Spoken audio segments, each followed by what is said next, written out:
Assalamualaikum warahmatullahi wabarakatuh. Salam sejahtera bagi kita semua. Perkenalkan, nama saya Nur Andini dengan NIM L0212310030. Pada kesempatan ini saya akan mempresentasikan rancangan penelitian saya yang berjudul Persebaran dan Dominasi Fitoplankton sebagai Bioindikator Kondisi Ekosistem Perairan Danau Sidenreng, Sulawesi Selatan. Penelitian ini berangkat dari keprihatinan terhadap menurunnya kualitas perairan akibat aktivitas manusia dan bagaimana kita dapat memantau kondisi lingkungan secara efisien menggunakan bioindikator alami yaitu fitoplankton.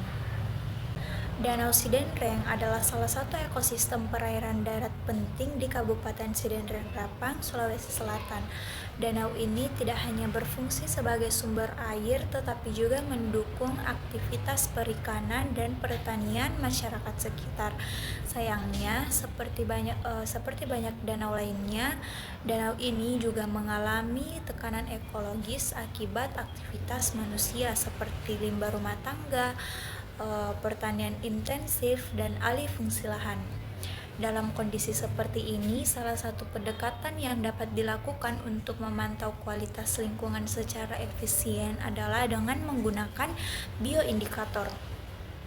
Fitoplankton merupakan organisme mikroskopis yang hidup melayang di air dan sangat sensitif terhadap perubahan lingkungan. Oleh karena itu, penelitian saya memfokuskan untuk menganalisis persebaran dan dominasi fitoplankton guna untuk menilai kondisi ekosistem perairan Danau Sidenreng. Kemudian tinjauan pustaka. Tinjauan pustaka 2.1 fitoplankton sebagai bioindikator. Fitoplankton memiliki beberapa kelebihan sebagai bioindikator. Mereka hidup langsung di air, mampu melakukan fotosintesis dan menjadi produsen primer dalam rantai makanan. Karena keberadaannya sangat tergantung pada kondisi lingkungan seperti suhu, pH, oksigen terlarut, serta nutrien seperti nitrat dan fosfat, maka perubahan dalam komunitas fitoplankton dapat mencerminkan gangguan ekosistem secara nyata. Dalam konteks ini, fitoplankton bukan hanya berfungsi sebagai produsen primer, tetapi juga sebagai pengukur alami terhadap degradasi lingkungan, baik akibat eutrofikasi, pencemaran organik, maupun perubahan alami. Tinjauan pustaka 2.2 yaitu hubungan komposisi dan kelimpahan dengan kualitas air. Komposisi dan kelimpahan fitoplankton dalam perairan bisa berubah drastis tergantung pada kondisi lingkungan. Misalnya, perairan yang kaya akan nutrien seperti nitrat dan fosfat cenderung mendukung pertumbuhan spesies tertentu secara berlebihan, yang dikenal sebagai blooming. Kemudian fenomena ini dapat menurunkan kadar oksigen terlarut saat fitoplankton mati dan terurai.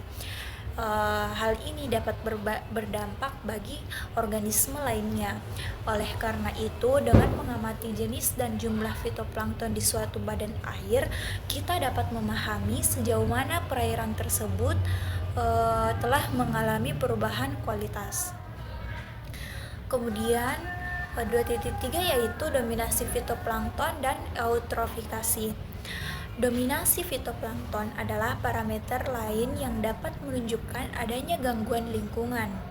Ketika satu jenis fitoplankton mendominasi seperti Microcystis sp dari golongan Cyanophyceae, itu bisa menjadi indikasi bahwa danau tersebut sedang berada dalam kondisi eutrofik atau bahkan tercemar. Dominasi tinggi juga menunjukkan bahwa keanekaragaman spesies telah menurun, yang artinya ekosistem berada dalam tekanan yang tidak seimbang. Dengan demikian, indeks dominasi akan menjadi salah satu analisis penting dalam penelitian ini untuk menilai stabilitas dan keberlanjutan ekosistem di Danau Sidenreng. Yang terakhir, ada komposisi jenis sebagai penentu status air. Selain dari melihat jumlah dan dominasi penting juga untuk mengetahui komposisi jenis fitoplankton. Beberapa jenis hanya dapat hidup pada kondisi tertentu. Misalnya, diatom dari kelas Bacilloropisciae sering ditemukan di perairan dengan kualitas baik, sedangkan Eugloneopisciae dan Cyanophisciae lebih umum di perairan yang kaya bahan organik atau tercemar. Komposisi ini akan saya analisis untuk memahami status trofik danau secara keseluruhan, apakah tergolong oligotrofik, mesotrofik, atau eutrofik. Dengan pendekatan ini, evaluasi status kualitas air akan lebih komprehensif. Kemudian kita membahas metode penelitian. Metode penelitian yang saya gunakan yaitu observasi. Artinya saya tidak melakukan manipulasi lingkungan, melainkan hanya mengamati kondisi yang ada secara langsung di lapangan. Pengamatan akan difokuskan pada komunitas fitoplankton yang ada di beberapa titik sampling untuk melihat variasi komposisi dan dominasi yang dipengaruhi oleh aktivitas di sekitar danau. Kemudian lokasi penelitian ini berada di Danau Sedenreng, Kabupaten Sedenreng Rapang, Sulawesi Selatan.